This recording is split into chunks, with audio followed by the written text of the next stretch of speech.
മുത്തശ്ശ, സന്തോഷമില്ലേ? മനസ്സ് നിറഞ്ഞ് അനുഗ്രഹിക്കണം.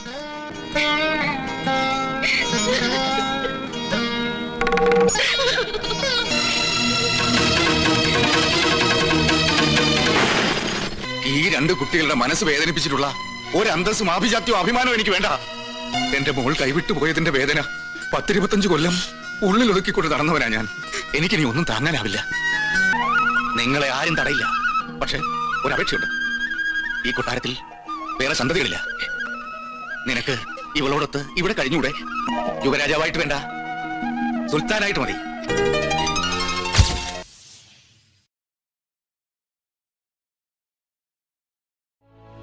വിവാഹത്തിനു ശേഷം സുലൈമാനും ഗോപിക തമ്പുരാട്ടിയും ചേർന്ന് ഒരു സംഗീത വിദ്യാലയം ആരംഭിച്ചു.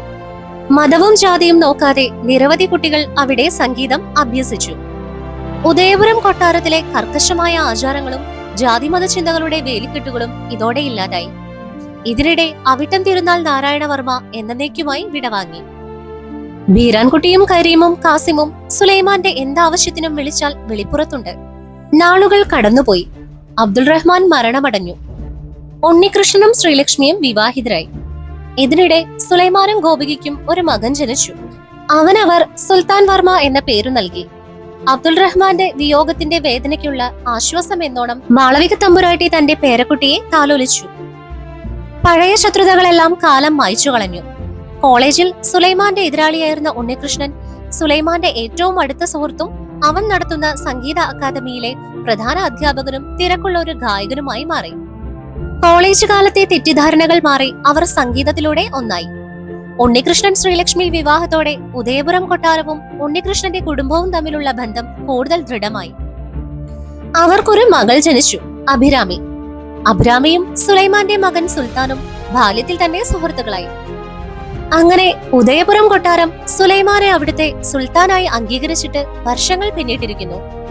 ഗോപികയുടെ അച്ഛൻ ശ്രീകണ്ഠവർമ്മ കൊട്ടാരത്തിന്റെ വരും തലമുറയെ നയിക്കാൻ സുലൈമാനെയും ഗോപികയുമാണ് ഏൽപ്പിക്കുന്നത്. സുലൈമാൻ ഇന്ന് കേരളം അറിയുന്ന പ്രശസ്തനായ ഒരു ഗായകനും സംഗീത സംവിധായകനുമാണ്. ഗോപിക തമ്പുരാട്ടി കൊട്ടാരത്തിലെ കാര്യങ്ങളും ഒപ്പം സുലൈമാൻ നടത്തുന്ന സംഗീത വിദ്യാലയത്തിന്റെ ചുമതലകളും നോക്കി നടത്തുന്നു. സുലൈമാന്റെ മകൻ സുൽത്താൻ വളർന്നു. അവൻ വളർന്നത് കൊട്ടാരത്തിലെ രാജകീയ അന്തരീക്ഷത്തിലാണെങ്കിലും മാതാപിതാക്കളുടെ പോലെ സംഗീതത്തിന്റെ വഴിയിലല്ല അവൻ സഞ്ചരിച്ചത്. സുൽത്താൻ ലണ്ടനിൽ നിന്ന് ബിസിനസ് പഠനം കഴിഞ്ഞു വന്ന് സ്വന്തമായി ഒരു പുതിയ ഫാഷൻ ബ്രാൻഡ് തുടങ്ങി വലിയൊരു യുവ സംരംഭകനായി മാറി. കൊട്ടാരത്തിന്റെ ആചാരങ്ങളെയും പുതിയ കാലത്തെയും ഒരുപോലെ അവൻ ബഹുമാനിച്ചിരുന്നു. മറുവശത്ത് ഗോവിന്ദൻ നായർ തന്റെ മകളുടെ നല്ല ജീവിതം കണ്ട് സന്തോഷത്തോടെ എന്നേക്കുമായി വിടവാങ്ങി. പരശു നമ്പൂതിരി വയ്യാതെ കിടപ്പിലായി. സുലൈമാന്റെ ഏറ്റവും അടുത്ത സുഹൃത്ത് അഗസ്റ്റിൻ ഇന്ന് കൊട്ടാരത്തിലെ കാര്യസ്ഥനായി സുലൈമാന്റെ കൂടെ തന്നെയുണ്ട്. ഉണ്ണികൃഷ്ണൻ നമ്പൂതിരിയും ശ്രീലക്ഷ്മിയും ഇന്ന് സംഗീത ലോകത്ത് അറിയപ്പെടുന്ന ഒരു പവർ കപ്പിളാണ്.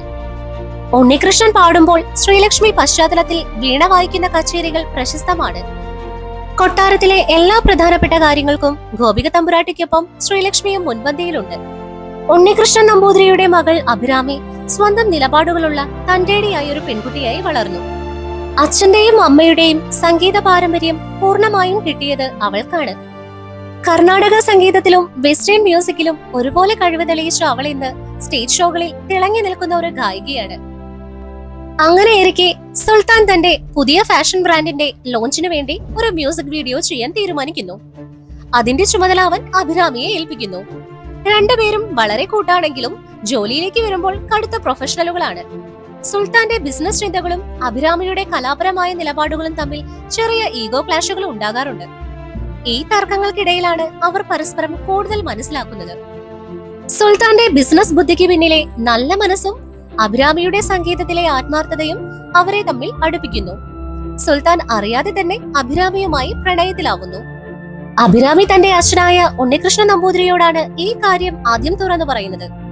ഇത് കേട്ടപ്പോൾ ഉണ്ണികൃഷ്ണന് ഒരു നിമിഷം പഴയ കാര്യങ്ങളെല്ലാം ഓർമ്മ വന്നു. സുലൈമാനുമായി ഇന്ന് തനിക്ക് വലിയ സൗഹൃദമുണ്ടെങ്കിലും കൊട്ടാരത്തിലെ മറ്റു അംഗങ്ങൾ തന്റെ മകളെ എങ്ങനെ സ്വീകരിക്കും എന്ന ചെറിയൊരു ആശങ്ക ഉണ്ണികൃഷ്ണനുണ്ടായിരുന്നു. പക്ഷേ ശ്രീലക്ഷ്മി ഉണ്ണികൃഷ്ണനോട് പറഞ്ഞു, നമ്മുടെ മകൾ സ്നേഹിക്കുന്നത് സുലൈമാന്റെ മകനെയാണ്. സുലൈമാൻ ഒരിക്കലും ജാതിയോ പദവിയോ നോക്കുന്നവനല്ല എന്ന് നമുക്കറിയില്ലേ. മറുവശത്ത് സുൽത്താൻ സുലൈമാനോട് ഈ കാര്യം പറഞ്ഞപ്പോൾ സുലൈമാന്റെ മുഖത്ത് വലിയൊരു ചിരിയാണ് വിരിഞ്ഞത്. സുലൈമാൻ ഉണ്ണികൃഷ്ണന്റെ വീട്ടിലേക്ക് നേരിട്ടെത്തി. അവൻ ഉണ്ണികൃഷ്ണന്റെ കൈകൾ ചേർത്ത് പിടിച്ചുകൊണ്ട് പറഞ്ഞു, പണ്ട് കോളേജിൽ വെച്ച് നമ്മൾ തമ്മിൽ ഒരുപാട് മത്സരങ്ങളും തെറ്റിദ്ധാരണകളും ഉണ്ടായിട്ടുണ്ട്. അന്ന് നിനക്ക് നഷ്ടപ്പെട്ട പലതിനും കാലം തരുന്ന മറുപടിയാണ് ഇത്. നിന്റെ മകൾ എന്റെ വീട്ടിലെ മരുമകളായി വരുന്നത് എനിക്ക് വലിയൊരു ഭാഗ്യമാണ്. ഗോപിക തമ്പുരാട്ടിക്കും ഈ ബന്ധത്തിൽ പൂർണ്ണ സമ്മതമായിരുന്നു. താൻ ജീവന തുല്യം കരുതിയ തന്റെ സുഹൃത്തിന്റെ മകൾ തന്നെ തന്റെ മകന്റെ വധുവായി വരുന്നതിൽ അവൾ ഏറെ സന്തോഷിച്ചു. വിവാഹം ഉദയപുരം കൊട്ടാരമുറ്റത്ത് വെച്ച് തന്നെ നടത്താൻ സുലൈമാൻ തീരുമാനിക്കുന്നു. കൊട്ടാരം മുഴുവൻ വിളക്കുകളാലും പൂക്കളാലും അലങ്കരിച്ചു. ജാതിമത ഭേദമന്യേ നാട്ടുകാർ മുഴുവൻ ആ വലിയ ആഘോഷത്തിൽ പങ്കുചേരാൻ എത്തി. സുൽത്താൻ അഭിരാമിയുടെ കഴുത്തിൽ താലി ചാർത്തുന്നു. അവർ സുലൈമാന്റെയും ഉണ്ണികൃഷ്ണന്റെയും കാൽക്കൽ വീണ് അനുഗ്രഹം വാങ്ങി. പണ്ട് കോളേജിൽ വെച്ച് മത്സരബുദ്ധിയോടെ പരസ്പരം നോക്കിയ ആ രണ്ടുപേരും ഇന്ന് മക്കളെ ചേർത്ത് പിടിച്ച് ആനന്ദക്കണ്ണീർ പൊഴിക്കുന്നു.